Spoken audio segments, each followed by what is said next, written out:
Howdy everybody, and welcome back to our GameMaker Studio Fundamentals. Today we're going to talk about the GUI, so let's get cracking. You remember how back here over in the draw event I kept talking about how you could use a for loop to draw hearts across the screen or something like that. Well, let's do that. So I've created a new sprite heart. It's just 8 by 8 and it's a red blob, so nothing much going on there. Let's go back over to our player object and add a new event. Draw GUI. And we're also going to add some code. Whoops.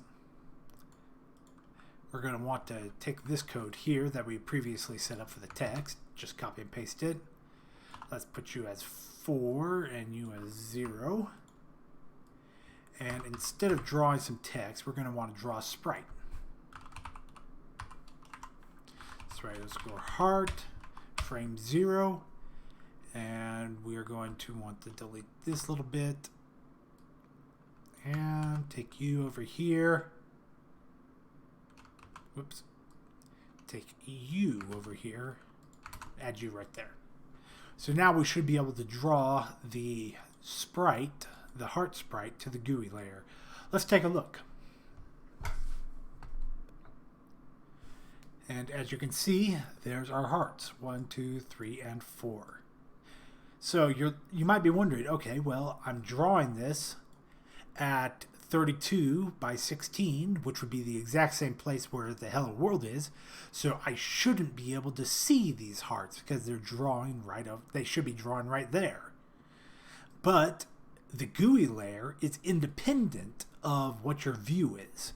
So as you can see, as I move my character along, the GUI layer follows along too.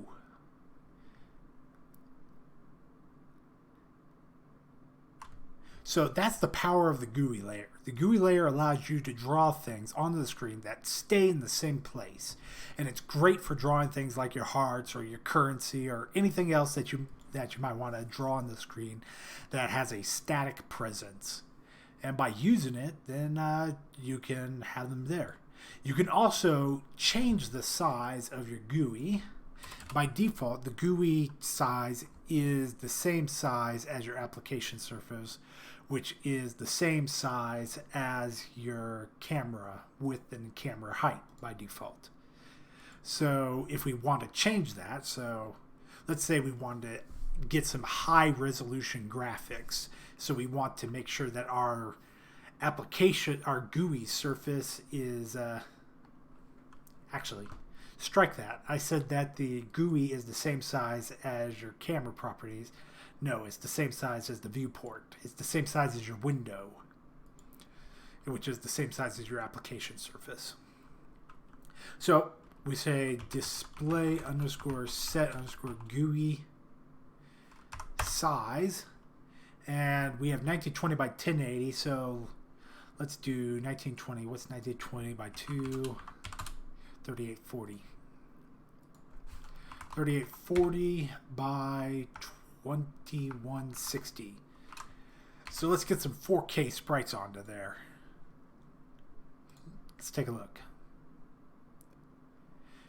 Now you can see these are about half the size they previously were because now we are drawing at 4K. And it's not affecting anything over here. It's just affecting the size of your GUI. And you can use that if you want to, say, have a GUI that the player can set how large it is. So if they want a extra large GUI, then you could set your display to have a very large GUI size, or you could set the display to have a much smaller GUI size if they want things to be much closer and visible for themselves. So that's the GUI layer, and have fun with that, and good luck with your programming.